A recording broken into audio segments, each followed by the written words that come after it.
Hello there, this is Alan again with another episode in the series of 1,000 Evidences of the LDS Church. In this particular episode, number 126, we'll be talking about the possibility that Laman and Lemuel took Arabian women as wives. Those of you who are not familiar with the Book of Mormon, Laman and Lemuel were two of the sons of Lehi and Sariah. At least two of the sons of Ishmael may also have taken Arabian women as wives while the Lehi party was traveling through the Arabian Peninsula. The Nephites were strictly forbidden to take more than one wife, which would have been an abomination for them at that time, as stated in Jacob chapter 2, verses 26 through 30. Since God had not decreed that they were to take additional wives, however, Laman and Lemuel and those sons of Ishmael were rebellious and full of all manner of abominations. 1 Nephi chapter 12, verse 23.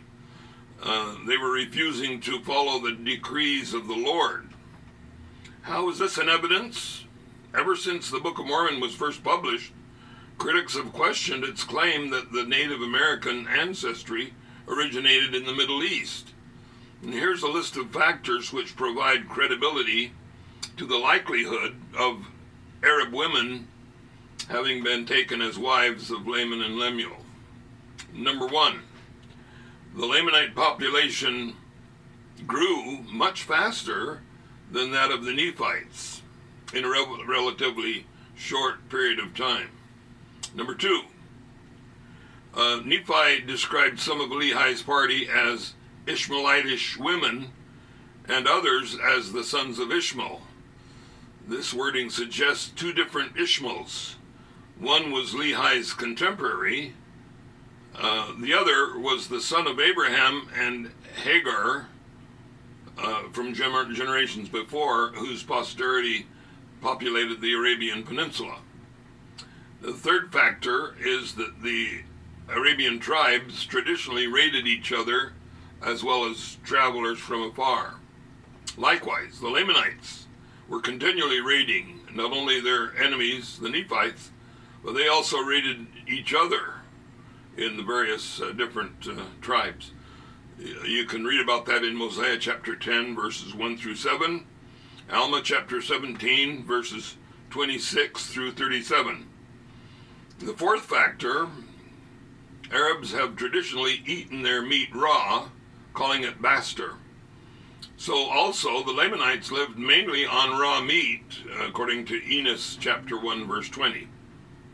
The fifth factor, while Midian is clearly an Arabic name, it was also employed by the Lamanites as a name for one of their cities. Alma chapter 24, verse 5. Item 6. Hebrew men and women traditionally did not dance together, while Arabian women were not similarly inhibited. Thus, Laman and Lemuel, as well as the sons of Ishmael, danced with their wives on the ship during the voyage, as recorded in 1 Nephi chapter 18, verse 9. Number 7. The Arabian women and those in early Native American tribes employed the same cry of distress. It was a shrill outburst with their tongue flitting quickly from one side of their mouth to the other. Number 8, the women in both Arabia and in the northwestern American tribes wore similar tattoos on their chins with 3 vertical lines from their lips down to their chins. The ninth factor, the bronze complexion of the Arabs are very similar to that of the Native Americans. This would be a natural way for the descendants of Laman and Lemuel to have dark complexion rather than an instant change. Number 10, the symbol of Mexico that is featured on their coins and flag depicts an eagle clutching a snake. This symbol is derived from an ancient American legend in which an eagle was seen clutching a snake as a sign that Mexican outcasts had finally found their promised homeland.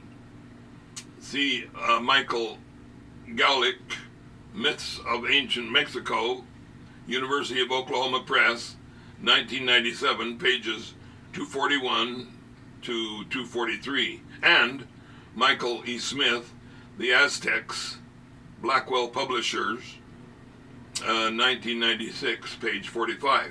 Coincidentally, this very same symbol of the eagle clutching the snake was also used anciently in Arabia, displayed in the Museum of Sana'a, Yemen, and this is an agate ring dated between the 2nd and 3rd century BC, in which is carved a rendering of the eagle clutching the snake. Some of the documentation comes from Lynn and Hope Hilton in their book Discovering Lehi, 1996, page 146, figure 11 to 13. Remarkable, isn't it? Amazing.